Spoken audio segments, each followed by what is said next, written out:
श्री जगदीश प्रसाद गुप्ता छत्तीसगढ़ शासन में chief engineer के पद से रिटायर होने के बाद श्री द्वारिका महाराज स्मृति न्यास के तत्वाधान में श्री द्वारकाधीश एवं बागेश्वर महादेव मंदिर का वर्ष 2005 में अपने पुत्रों इंजीनियर कुंजन गुप्ता एवं इंजीनियर भुवन गुप्ता के सहयोग से अवंती विहार रायपुर छत्तीसगढ़ में निर्माण करवाया।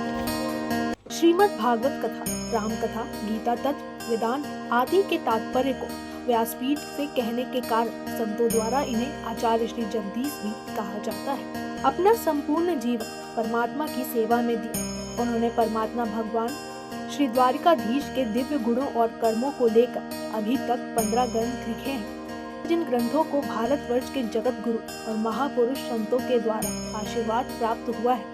अभी कठोपनिषद सरलतम बोध नामक ग्रंथ जो 7 विचारों में लिखा गया है, उसके प्रथम विचार मोह निवारण और ब्रह्म विद्या पर उनका उद्बोधन आप सुन रहे हैं। विचिकित्सा माने विशेष किस्म की बातें बनी हुई, संशय बना हुआ। विचिकित्सा माने डाउट, कंफ्यूजन, संशय बना हुआ है। और चिकित्सा माने निदान, दवाई, शारीरिक रोग के लिए चिकित्सा। और मानसिक रोग माने संशय। संशय क्या है? संशय is categorise under the mental disorder. संशय बना हुआ, यार क्या कंफ्यूज हैं आपको समझ में नहीं आता, ऐसा बोला जाता है। तो वो क्या है? एयम प्रेति विचिकित्सा मनुष्य, मर जाने वाले मनुष्य के बारे में ये संशय बना हुआ है। अस्तित्व के नायम अस्ति चैके, कोई कहता है आत्मा रहता है और कोई कहता है आत्मा नहीं रहता। देखिए प्रश्न करने का ढंग देखिए आप, जिस ढंग से नचिकेता ने इस प्रश्न को प्रस्तुत किया है उसे संपूर्ण रूप से मालूम है कि आत्मा रहता है, लेकिन कैसे कहा जाए? तो कहता कोई कहता है आत्मा रहता है, कोई कहता नहीं रहता। तो एतद् विद्याम त्वया अनुशिष्टाहम वराणामेश में तृतीयस वराह। हे यमदेव, वरदानों में मेरा यह तीसरा वरदान है। कृपया, जब ये प्रश्न रख दिया जिज्ञासु की हैसियत से नचिकेता ने, तो यमराज जो है असमंजस में पड़ गए। आत्मज्ञान कैसे दिया जाए, ब्रह्म का ज्ञान, ये समझ, आप कितने लोग हैं किसको ये समझ में आता है कि वह और वह, उसका आत्मा और परमात्मा में दोनों में एकता है, अभिन्नता है, तादात्म्यता है। जो परमात्मा वही वो है। ये बात भगवान भी कहते हैं गीता में कि मया ममैवांसो जीवलोके जीवभूता सनातना मना षष्ठानि इंद्रियाणि प्रकृतिस्थानी करसति। कहा ना मेरा अंश है। ये कई जगह भगवान इसको कहते, द्वा सुपर्णौ सयुजा सखाया समानम वृक्षे परिसज्ज जाते तयो अन्यः पिप्लम स्वादवती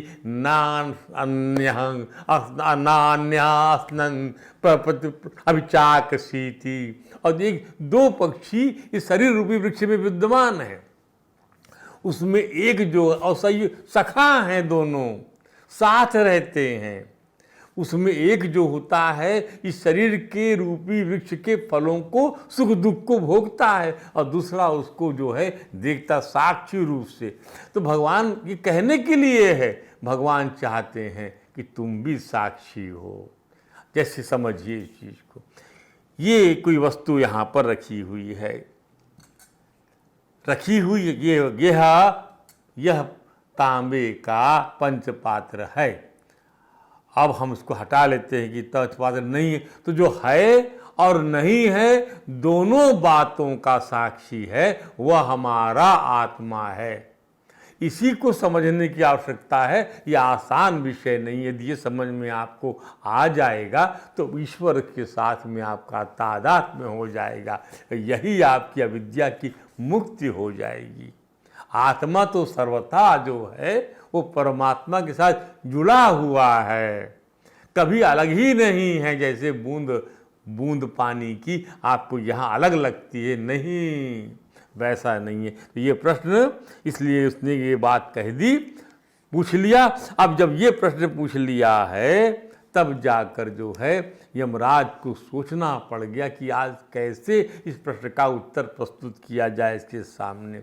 वे आनाकानी करने लगे इस प्रश्न का जवाब देने के लिए, और कहा उन्होंने क्या कि नचिकेत, ये प्रश्न तुम मत पूछो, क्योंकि इस प्रश्न के संबंध में देवताओं को भी हमेशा शंका बनी हुई है। उन्होंने कहा क्या, दैवये अत्रापि वृचिकित्सं पुरा न सुविज्ञेयम् अणुएष धर्महं अन्यं वरं नचिकेतो वृणीष्व मामुपराश्री अतिसृज वरम। मुझके मेरा वरदान वापस कर दो, मैं ये प्रतिज्ञा से मुक्त होना चाहता हूँ। मैं आपको नहीं समझा सकूंगा क्योंकि देवताओं की शंका थी इस बारे में। अब यही दोनों में, यमराज और नचिकेता में प्रसंगवश बात आगे बढ़ेगी। तो इस प्रश्न के अंदर में उन्होंने जब ये बात बताई तो आप भी समझिए कि इतना ये प्रश्न अपने आप में गूढ़ अर्थ लिए हुए है। तो इस प्रश्न की गूढ़ता में, इस विषय में प्रवेश करने के पहले आपको भी अपने ज्ञान की अभिवृद्धि करना चाहिए। वेदांत आपसे अपेक्षा करता है। कैसे? ध्यान दीजिए कि महात्मा लोग कहते हैं कि 3 प्रकार का मैल होता है शरीर में। एक कर्म का मैल अर्थात मल, कहते ना भाई, निर्मल जन सो मोहि पावा, मोहि कपट छद छिद्र न भावा। निर्मल जन सो, तो ये मल जो है, ये मल निर्मल, आपका मन जो है मल रहित हो जाए, निर्मल हो जाए। निर्मल जन सो, जन जो है निर्मल हो जावे। तो वह जो है जन, उसका कर्म वो मल पैदा करता, नंबर 1। उस जन का अज्ञान एक मल पैदा करता है, 2। और जैसे अब ये अज्ञान का मल, जैसे किसी चीज में मल लग जाए, छूटे नहीं, तो क्या करते, आग से जलाते हैं उस मैल को, तपाते हैं ताकि पिघल जाए, निकल जाए। तो इसका सार ये निकला कि मैल जलाने का सबसे अच्छा तरीका क्या है, अग्नि। आग में उसको तपा दिया जाए तो वो मैल निकल जाएगा। इसी प्रकार जो स्थूल शरीर है, ये जो दिखाई पड़ता है, ये खोल हमारा, और इससे जुड़े संबंधों में जो मैं और मैं पना लग गया है, मैं। ध्यान दीजिए, ब्रह्म ज्ञान के पहले सोपान में आपको यह समझ लेना है कि शरीर आपका है पर आप शरीर नहीं हैं। मैं शरीर नहीं हूं, मैं केवल मैं हूं, स्वयं। मैं शरीर नहीं हूं, शरीर मेरा है। तो ये जो मैं लग गया शरीर के प्रति, ये मैंपना, इस मल को दूर करना है। इसको जलाने के लिए कर्म और उपासना की अग्नि है। ये मैंपना कैसे जलेगा? कर्म और उपासना की अग्नि से मैंपना जलेगा। दूसरे शब्दों में धर्म अग्नि रूप है। धर्म भी अग्नि, हम धर्म का अनुष्ठान करते हैं ताकि उस धर्म की अग्नि से हमारे ये कर्म रूपी मैल जल जाए। इसलिए जब यज्ञ कराया जाता है तो यही कहा जाता है, अनेन जप कर्मणा, अनेन यज्ञेन कर्मणा भगवान नारायण पीताम नामम। मेरा नहीं है, मैं पना हटाने के लिए यज्ञ की अग्नि और धर्म की अग्नि, कर्म की अग्नि, यज्ञ की अग्नि की आवश्यकता पड़ती है। संत लोग कहते हैं क्या, धर्माचरण, यज्ञाचरण और सदाचरण से चोरी, व्यभिचार, अनाचार का मैल मिट जाता है। स्वाभाविक है, आप धर्माचरण करेंगे, सदाचरण से क्या मिट जाएगा आपका? जो आपने कभी जीवन में कोई चोरी करी होगी तो वो मल मिट जाएगा। व्यभिचार मतलब कोई आपके अंदर में ऐसा कर्म कर दिया जो कहेंगे अरे राम राम, धिक्कार ने योग आचरण किया तो वो मिट जाएगा। कैसे? यज्ञाचरण से। भगवान को समर्पित करना सीख जाएंगे आप, वो मल मिट जाएगा। पक्षपात, अन्याय का जो मल है यह भी समाप्त हो जाता है। तो क्या there are so many anomalies, बहुत सारे मल हैं। आदि भौतिक, आदि दैविक, आध्यात्मिक त्रिताप कहते हैं जिसको। मल का ही रूप ताप है, और ताप क्या, ताप का ही पुत्र है पाप। तो ये जो जितनी भी चीजें मानसिक रूप से हैं, इनकी निराकरण के लिए क्या, तो जिज्ञासु बनने के उपरांत आपको समझ में आएगा। उस दिशा में आपको ऐसे निष्काम कर्म भगवत रूप कर्म करने से समझ में आएगा। इससे देख के मरने के बाद आत्मा रहता है या नहीं, जो संशय है वह भी निकल जाता है। अब मरने के बाद आत्मा रहता है यह विश्वास अटल हो जाता है कि आत्मा है, तभी ना आपको ये वर्तमान शरीर प्राप्त हुआ है। और आगे भी शरीर प्राप्त तो आपको होगा, तो वर्तमान शरीर से किए जाने वाले कर्म के फलस्वरूप आपको शरीर प्राप्त होगा। तो सारांशतः कर्माग्नि, धर्माग्नि, याज्ञाग्नि मनुष्य के जीवन को पवित्र करने वाली है। अब इन्हीं अग्नियों का अपनी दिनचर्या में अभाव देख लीजिए। ना यज्ञ के प्रति किसी को अभिरुचि है, ना घर में अग्निहोत्र करता मनुष्य, ना देवताओं को खिलाता है, ना उनको देवताओं को आहुति देता है। अग्नि ही नहीं जलती घर में। गैस के अंदर में भी यदि अग्नि को आप मान लीजिए, तो गैस से भी थोड़ी सी अग्नि आप लेके नए स्वरूप में भी आप वो काम कर सकते हैं। उसको भी मान्यता देता है हमारा सनातन वैदिक धर्म। ये नहीं कि आप कुंड ही लेके बैठे, तो वो विस्तार से करें, सूक्ष्म रूप से भी कर सकते हैं। भगवान का नाम नारायण बोलना भी पर्याप्त होता है, और अखंड कीर्तन भी करना कम पड़ जाता है। ध्यान दीजिए, राधे राधे बोलना पड़ेगा। बिना खंडित किए आप कीर्तन करते हैं और एक श्रद्धा से भगवान का नाम पुकार देते हैं, तो दोनों का क्या पुण्य अलग अलग किस्म से रिकॉर्ड होता है? जवाब दीजिए। अलग अलग रिकॉर्ड कैसे हो जाएगा दोनों का पुण्य? आपकी यदि वाणी में सिद्धि हो गई, परमात्मा विराजमान हो गया, तो क्या प्राप्त करना शेष रह गया आपको? कुछ नहीं। फल देने वाले तो वो हैं। जब वो प्रसन्न हो गए, जैसे पिता प्रसन्न हो जाए पुत्र से, तो क्या बार बार पिता को पुत्र जो है कहता है, पिताजी आप बड़े अच्छे हैं, पिताजी आपने हमारा पालन पोषण किया है, पिताजी आपने हमें पढ़ा लिखा, ऐसा कोई बोलता है? बस वो स्वाभाविक प्रेम होता है, जो सहज प्रेम होता है, जो उसमें सब कुछ पिता पुत्र के नाम कर नहीं देता। तो यहां भी वही सिद्धांत है। आप सूक्ष्म रूप से भी कर सकते हैं, लघु रूप में भी कर सकते हैं कि हे अग्निदेव ले लीजिए, हमें 2 आहुति डाल दीजिए, थोड़ा सा चावल ले लीजिए, घृत और शक्कर दे के उसके अंदर चावल के अंदर में आप डाल दीजिए आहुति को। गरम गरम चावल में भी अग्नि जल रही है, कंडा भी नहीं मिल रहा है, तो आपको लकड़ी की चिल्पी मिल जाती है। अरे कुछ भी कर लीजिए आप, किसी प्रकार से अग्नि में हवन कर लीजिए, कुछ तरीका ढूंढिए, विचार करिए, ताकि जो है यज्ञाग्नि से शुद्ध हो जाए। धर्माग्नि, सदाचरण, प्रार्थना, भगवान की प्रार्थना कर लीजिए। अब प्रार्थना का टाइम नहीं है, तो किसने कहा कि तुम समय दो? जिस प्रकार से तुम्हारी सांसों के लिए कोई समय निर्धारित नहीं है, लगातार सांसें घटती चली जा रही, चलते फिरते उठते बैठते आते जाते, तो क्या सांस से भगवान का स्मरण नहीं कर सकते? कर सकते हैं, पर आप करते नहीं। You are not accustomed to remember the भगवान, रिमेंबर भगवान नारायण श्री कृष्ण। उस सांस से आप उनको याद नहीं करना चाहते। मैं फिर बताता हूं आपसे, 3 प्रकार का धर्माचरण है। जप करना भी, तपस्या करना भी इसी में आता है।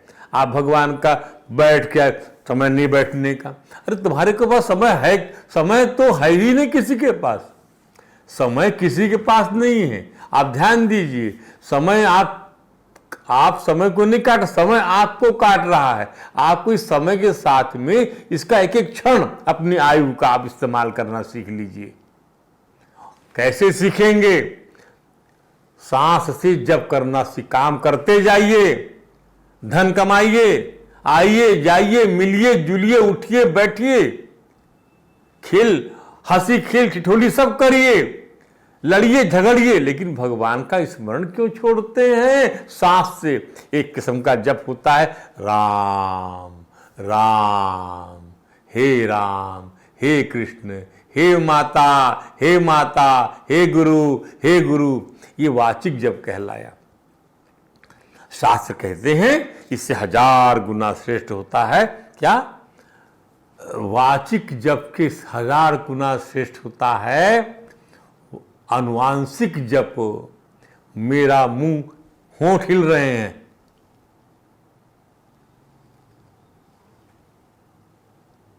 और कान सुन रहा है, ये भी आप नहीं कर सकते। कोई पागल कहे आपको क्या बड़बड़ा रहा है, तो तीसरा तरीका क्या है इसका?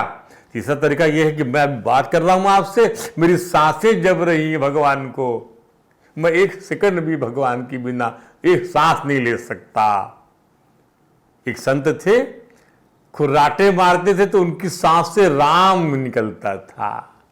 ऐसा अभ्यास बनाई, इसलिए भगवान ने गीता में आपको स्पष्ट कह दिया, क्या? तस्मात् सर्वेषु कालेषु मामनुस्मर युद्धचा मयि अर्पित मनो बुद्धि मामेव ऐस्यसि असंशया। तस्मात् सर्वेषु कालेषु माम, हर समय, हर सर्वेषु कालेषु माने क्या? 24 घंटे में हर समय याद करिए, हर क्षण में याद करिए। इसमें क्या दिक्कत है? खाना खाइए याद करिए, शौच करने जाइए याद करिए, काम कर रहे याद करिए, रिकॉर्ड कर रहे याद करिए, बोल रहे याद करिए, बात कर रहे याद करिए।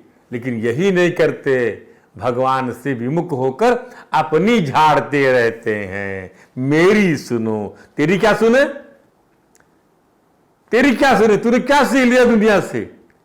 तो जो सीखा हुआ है वो पहले भी कई लोग सीखे हुए हैं। तो जिसने आज सूर्य को सीखने की आवश्यकता है सूर्य को, कि सूर्य सीखेगा किसी से? दिया सिखाएगा सूर्य को? नहीं, सूर्य निकल आया, वो सिखा रहा है आपको, हवा सिखा रही है आपको, पानी सिखा रहा है आपको, धरती सिखा रही है आपको। आप किसी को क्या सिखाएंगे? इसलिए परमात्मा का स्मरण करिए। और बेकार की बात करना बंद, डोंट टॉक रबिश। यही बात करके सब बिगाड़ रहे हैं लोग बात। भगवान की बताई हुई चीजों को, संतों की बताई हुई चीजों को, शास्त्रों की बताई हुई चीजों को आपने अडॉप्ट कर लिया, लेकिन जिसने बताया उसका नाम नहीं लेते। मैंने 50 चीजें देखी यहां पर मैंने, कि जिसने बताया उसकी बात नहीं करेंगे। हमें अच्छा बोलना, हमें सत्य बोलना चाहिए, तो सत्यम वद, वेद कहता है। वेद ने बताया, वेद को किसने बताया? अपौरुषेय है, भगवान ने भर दिया वेद किसके अंदर में? ब्रह्मा के अंदर में। ब्रह्मा वेद गर्भ कहलाए। तो सब चीज तो वहीं पर, उसका नाम बताया। किसने कहा ये श्लोक? भगवान श्री कृष्ण ने कहा। तो भगवान श्री कृष्ण का नाम लेने में कृपणता और भगवान का श्लोक बोलने में सदाशयता। जिसको देखो वही सिखा रहा भगवान के श्लोक को, पर भगवान के बारे में नहीं बात हो रही है, उनके बारे में बात करो। अपने आप श्लोक तुम्हारे पीछे पीछे चलेगा। जैसे माता के पीछे पीछे मातृत्व चलता, जब मां मिल जाती है तो आपको बड़ा दुलार करेगी स्वभावतः। वो दुलार की अपेक्षा नहीं करना। मां दुलार, लड्डू खाओगे पर मां की बात नहीं करोगे। मां की बात करने से लड्डू ज्यादा अच्छा लगेगा, भगवान की बात करने से भगवान की बातें और अच्छी लगेंगी। उसकी शक्ति आपके अंदर में आ जाएगी, ताकत आ जाएगी, सामर्थ्य आ जाएगी, गुण आ जाएंगे, सद्गुण आ जाएंगे, दिव्यता आ जाएगी। तो ध्यान दीजिए। तो यज्ञाग्नि, कर्माग्नि सारांशतः मनुष्य के जीवन को पवित्र करने वाली है। ये मनुष्य के जीवन को पवित्र करने वाली है। आपकी समस्या यही है कि आप अपवित्र है, आपका मन निर्मल नहीं है, मल जमा हुआ है अनंत जन्मों का। अनंत जन्मों में न जाने किसके पुत्र रहे, किसके पति रहे, किसके क्या रहे, कहां नहीं रहे, किस देश में रहे, ये आप नहीं जानते। इसलिए इसी को मल कहा जाता है। ध्यान दीजिए। तो एक भावाग्नि होती है, तो शुभ कर्म करता ताकि शुभ भोग मिले, वेदों की बात विश्वास करता मनुष्य मरने के बाद भी आत्मा रहता है, इस बात पर विश्वास तो होता है कि बात और एक भावाग्नि भी होती है जो भाव के मल को छुड़ाती है। एक भावाग्नि भी होती, भाई आपका भाव कैसा है, इंटेंशन कैसा है, तो वो अग्नि आपके, मेरा इंटेंशन भगवत बुद्धि है मेरे अंदर में, मैं भगवान के लिए काम करने वाला हूँ। इसलिए यज्ञ शब्द जब आता है, भगवान ने गीता में बड़ी सुंदर बात की राजा अर्जुन से, यज्ञार्थात् कर्मणो अन्यत्र लोको अयम कर्म बंधना तदर्थम कर्म कौन्तेया मुक्त संगा समाचरा। सबने ये बताया मुक्त संग, यानी get rid of the attachment और काम करिए। मुक्त संगा समाचर, adequately you just perform your duty समाचर।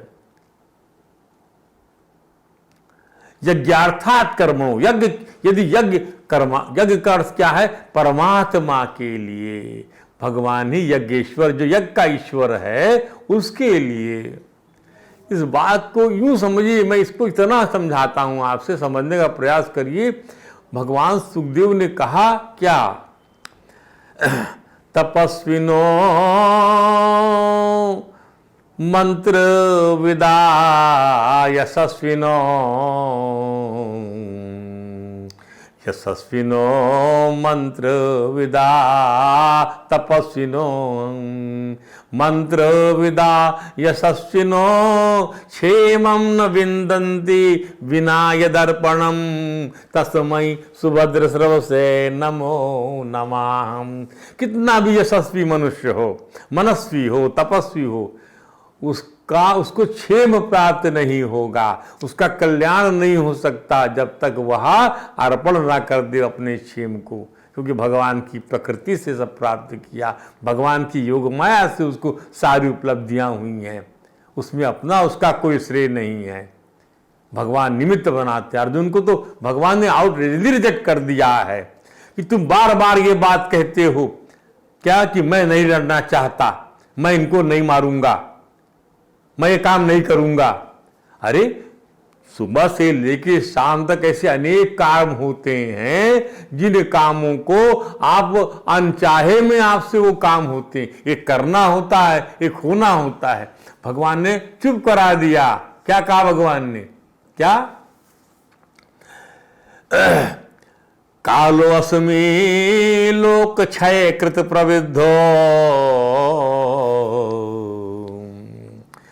कालो अस्मि लोक क्षय कृत प्रविद्धो ऋतुअस्ति ऋत्यपि त्वां न भविष्यन्ति सर्वे तस्मात् उत्तिष्ठ यशो लभस्व शत्रून् जित्वा भुङ्क्षं राज्यं समृद्धं मया वैते नीता पूर्वमेवं निमित्तमात्रं भव्य सव्य साचिन्। मैंने पहले से मार रखा इन लोगों को।